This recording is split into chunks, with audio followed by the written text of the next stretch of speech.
You wake up expecting a normal Saturday news cycle, and instead, the world gets hit with a story that sounds like the opening scene of a disaster movie. Passengers aboard a luxury cruise ship were suddenly evacuated after health officials identified a suspected outbreak linked to hantavirus exposure. Videos started flooding social media within hours. Travelers wearing masks, emergency crewing lining the docks, families dragging luggage in confusion while authorities tried to contain panic. What makes this especially unsettling is that hantavirus isn't the kind of illness most Americans think about every day. It's very rare, dangerous, and in severe cases can turn deadly fast. Officials are still investigating exactly how exposure may have happened on board, but the possibility alone was enough to trigger emergency protocols. And now, millions of people planning summer vacations are asking the same question tonight: how safe are these floating cities once something goes wrong? The evacuation reportedly began after several passengers experienced severe flu like symptoms during the voyage. At first, many believed it was just another routine illness outbreak, something cruise ships have dealt with before. But concern escalated after medical teams identified symptoms consistent within hantavirus pulmonary syndrome, a condition typically linked to exposure to infected rodent droppings or contaminated environments. That immediately changed the tone from inconvenience to emergency. Passengers described chaotic scenes as announcements blasted through hallways instructing people to remain calm while crews coordinated transfers of the ship. Some families claimed they were given very little information during the process, which only fueled fear and speculation online. The CDC and local health authorities are now involved, and experts say determining the source of exposure is critical because hantavirus cases are uncommon enough. After that, even a suspected cluster raises major red flags for public health officials.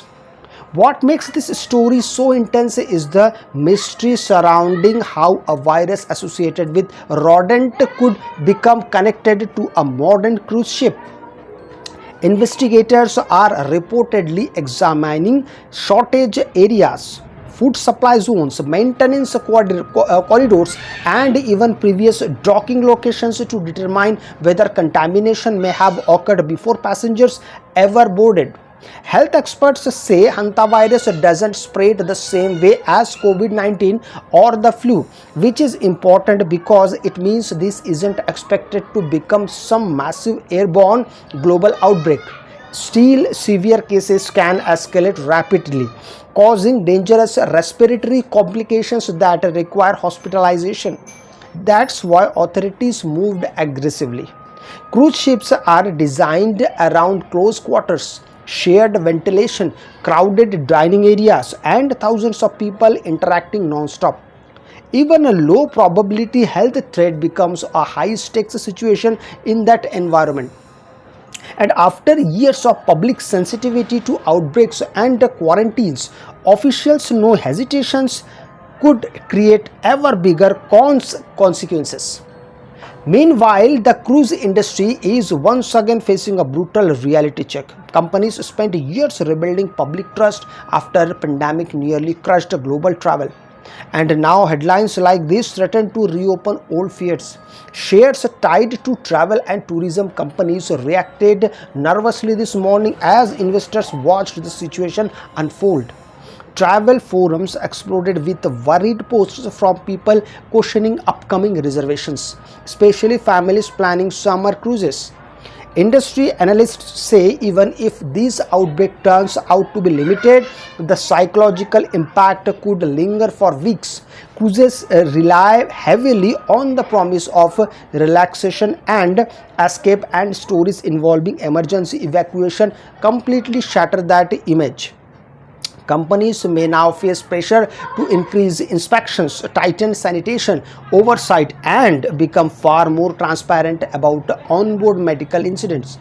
Because in the age of smartphone and viral videos, controlling the narrative is almost impossible once panic starts spreading online.